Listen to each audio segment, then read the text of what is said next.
பாருங்கள், பஸ்ஸில் நம்ம வந்துட்டுருக்குறோம். ஒரு தள்ளாடுற வயசான அந்த அம்மா அந்த கம்பி 2 கையில் பிடிச்சி நடுங்கிட்டு நின்றுட்டுருக்குது. வயசு பிள்ளை, படித்த வயசு பிள்ளை உட்காந்து காது 2 இயரிங் ஃபோனை போட்டுக்கிட்டு உட்காந்து செல்லை பார்த்துக்கிட்டு வருது. அந்த அம்மா அவ்வளோ தடுமாறிட்டு நிற்கிது. எந்திரிச்சு உட்கார விடலாம்ல? இதெல்லாம் சொல்லி வளர்க்குறது இல்லை நீங்கள் பிள்ளைங்களுக்கு.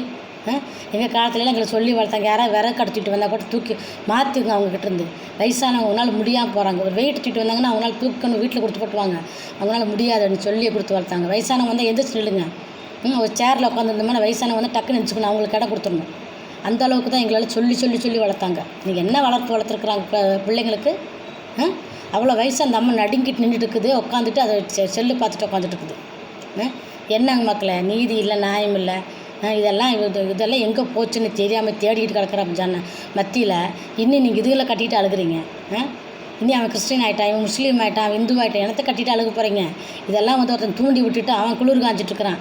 நீங்கள் இன்னும் நெருப்பில் சூட்டில் தாங்க மாட்டான், நீங்கள் இன்னும் நெருப்பில் கிடந்து வெந்துட்டு கிடக்குறீங்க. அவன் பற்ற வைக்கிற நெருப்பில் நீங்கள் வெந்துட்டு கிடக்குறீங்க. தயவுசெய்து இன்னும் தூங்குறதை விட்டுட்டு முழிச்சுக்காங்க மக்களை.